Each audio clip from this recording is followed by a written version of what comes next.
Okay, Pit and the Pendulum Part 3. If you'll recall, when we left off yesterday, the main character had woken up after being drugged. Remember, he didn't fall into the well. They noticed that, so they gave him something with something in it to make him sleep. While he was sleeping, they tied him up onto a wooden platform, and he's laying and he's looking up at the top. There is some torture in store for this man. Let's see. Looking upward, I surveyed the ceiling of my prison. It was some 30 or 40 feet overhead and constructed much as the side walls. In one of its panels, a very singular figure riveted my whole attention.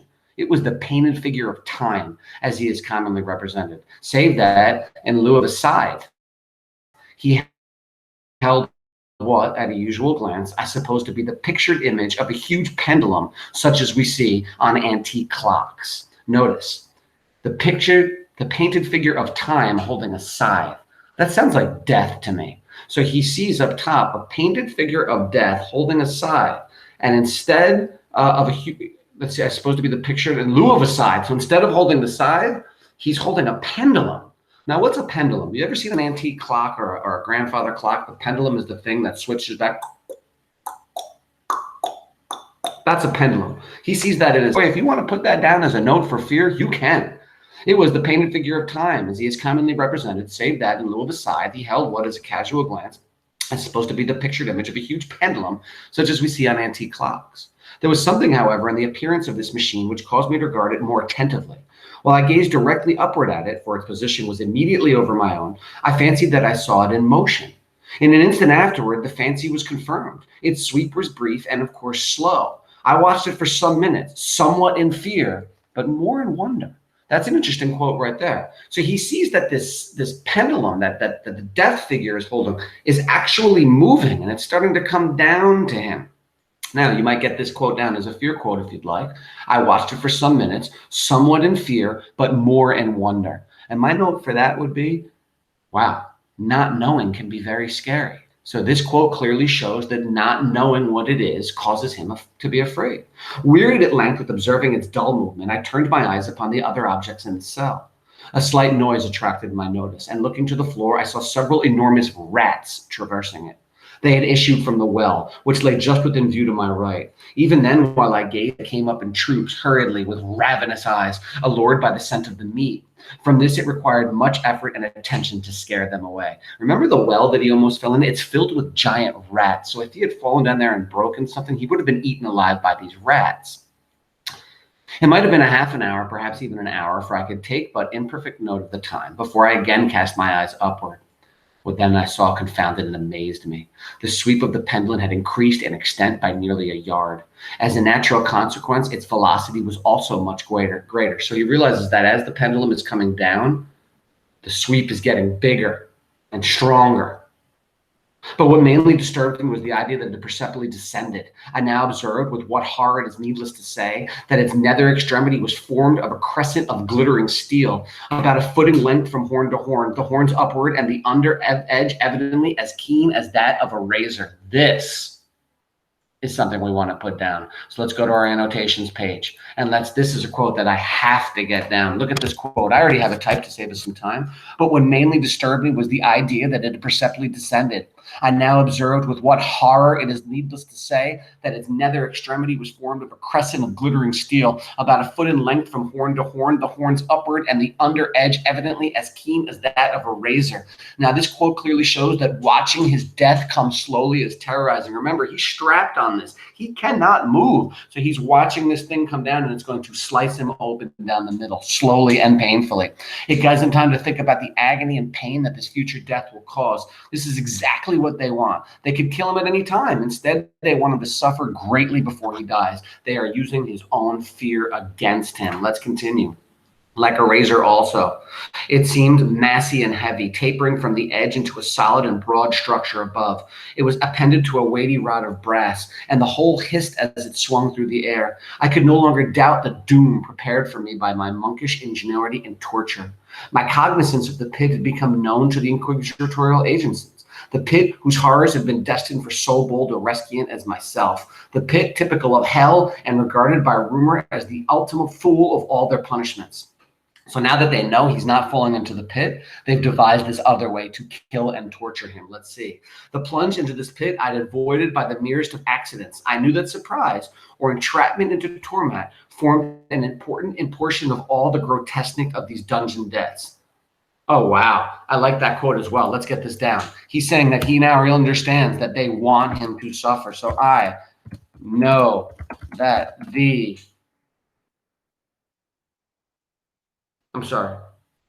I knew that surprise or entrapment into torment. Let me do that. I knew that surprise or entrapment into torment formed. Oh, my comma's wrong. Let's fix that real quick. I'm sorry. I knew that surprise or entrapment into torment formed an important portion.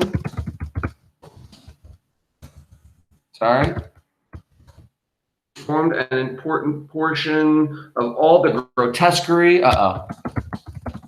Let's separate that. What does grotesquerie mean? I think it's grossness. Grotesquerie. How do I spell that? Grotesquerie. Boom. Of these dungeon deaths. This is a good quote. Remember, no period. Put my parentheses, put my page number 7, and then my period goes after that. And let's see, this quote clearly shows that they want him to suffer.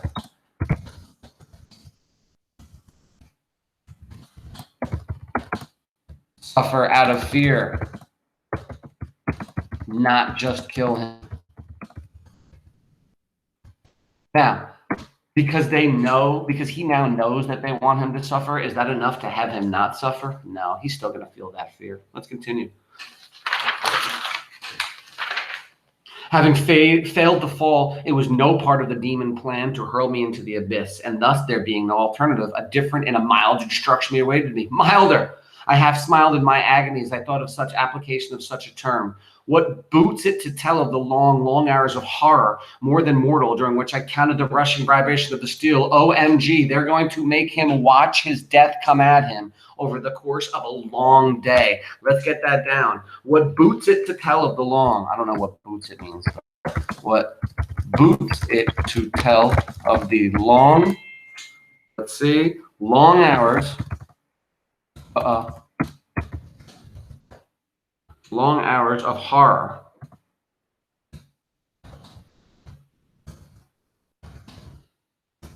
Sorry, my typing is bad today. More than mortal. Another R in horror. More than mortal. Oh, sorry. I'm trying too hard here. Of horror. More than mortal. Gotta make sure your quotes are correctly typed, guys and gals. During which I counted the rushing vibrations of the steel. During which I counted the rushing vibrations, good, it's fixed for me, of the steel. And that has a exclamation point. This is interesting. Notice, I finished with the quotes, right? Double quotes. Then I put my page number. This is page number 8. Then I put my exclamation point because that's how that sentence ended. So what boots it to tell of the long, long hours of horror than mortal, during which I counted the rushing vibrations of the steel.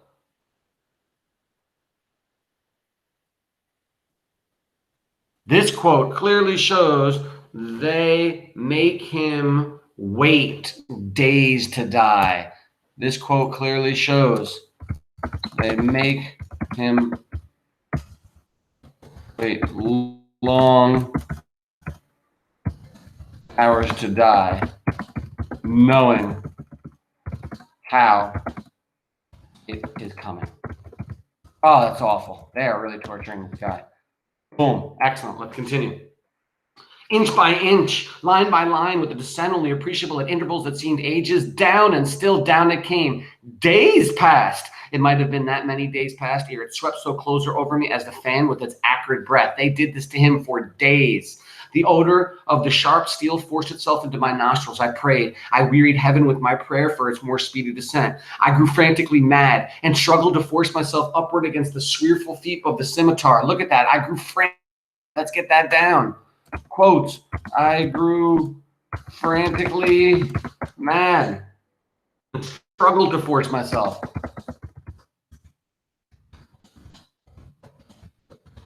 I struggled to force myself upward against the upward.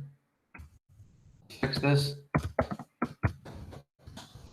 Upward against the sweep of the fearful tom. I've messed up upward. Upward against the Bear with me, everybody. When I try too hard, it doesn't work. Fearful against the, let's find my quote again. Fearful against the sweep of the fearful scimitar. Just means sword, basically. Now, I don't put my period, remember. I put my closed quotes, I put my page number, this is 8 again, and then I put my period. And this quote clearly shows what? That it's driving him crazy. That the fear of his upcoming death is driving him mad.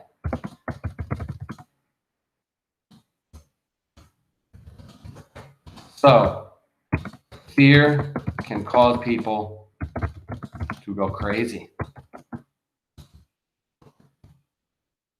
Feel crazy. Like they are going mad. Think about what fear can do to people. Yikes. Let's continue on.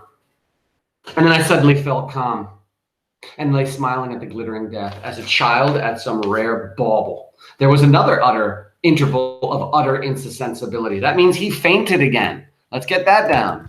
There was another interval of utter insensibility. Sensibility. Did I do that right? No, I did not. Like utter, let's see. Utter insensibility. I missed my I. Civility. Good. There was another utter insensibility. All right, let's do this. Dot, dot, dot.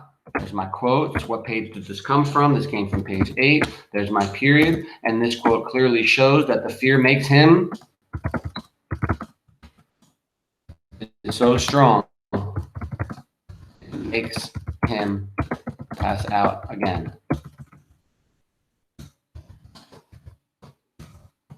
Again, that is some serious fear.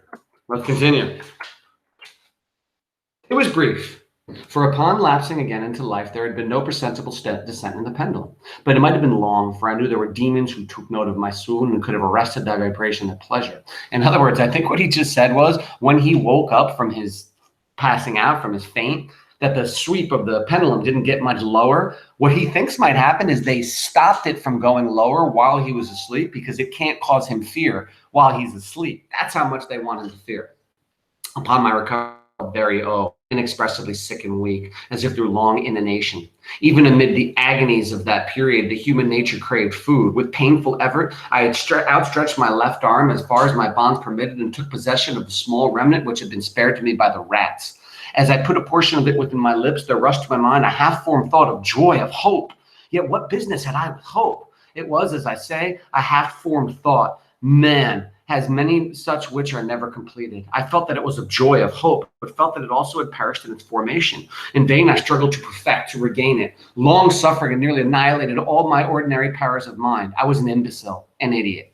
There's a good quote right there. Fear actually makes him stupid. Listen, long suffering had nearly annihilated all my ordinary powers of mind. I was an imbecile, an idiot. So fear causes people to act stupid. That's a great quote right there. Perfect quote. Get that down.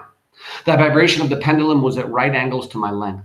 I saw that the crescent was designed to cross the region of the heart. It would fray the surge of my rope. It would return and repeat its operations again and again. Notwithstanding its terrifically wide sweep, some 30 feet or more, and the hissing vigor of its descent, sufficient to sunder these very walls of iron, still the fraying of my rope will be all that, for several minutes, it would accomplish. And at this thought I paused. I dare not go farther than this reflection. I dwelt upon it with a pertinacity of attention, as if in so dwelling I could arrest here the descent of the steel. I forced myself to ponder upon the sound of the crescent as it should pass across the garment, upon the peculiar thrilling sensation which the friction of cloth produces on the nerves. I pondered upon all this frivolity upon my teeth until my teeth were on edge. Down, steadily down to crap. What he's thinking about right now is that this thing is coming down. It's going to chop him across the middle. Maybe, possibly, he has some hope because remember, he has straps across his middle. Is it possible that the blade could cut his strap and then he could roll off it before the blade comes down and cuts his body? That's what he's thinking. Down, steadily down it crept. I took the frenzied pleasure in contrasting its downward with its lateral velocity, to the right, to the left, far and wide, with its shriek of damned spirit, to my heart with its stealthy pace of the tiger. I alternatively laughed and howled as the one or the other idea grew predominant. Down, certainly, relentlessly down. It vibrated within 3 inches of my bosom. I struggled violently, furiously to free my left arm. This was free only from the elbow to the hand. I could reach the ladder from the platter beside me to my mouth with great effort, but no farther. Could I have broken the fastenings above the elbow? I would have seized and attempted to arrest the pendulum. I might as well have attempted to arrest an avalanche. Down, still unceasingly, still inevitably down. I gasped and struggled at each vibration. I shrunk convulsively at its sweep. My eyes followed at its outward and upward whirls with the eagerness of the most unmeaning despair, then closed themselves spasmodically at the descent, although death would have been a relief. Oh, how unspeakable. Those are good quotes.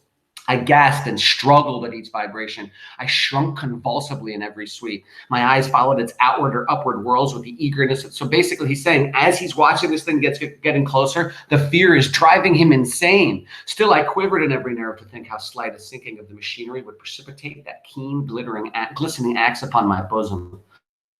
It was hope that prompted the nerve to quiver, the frame to shrink. It was hope, the hope that triumphs on the rack, that whispers to the death condemned even in the dungeons of the Inquisition.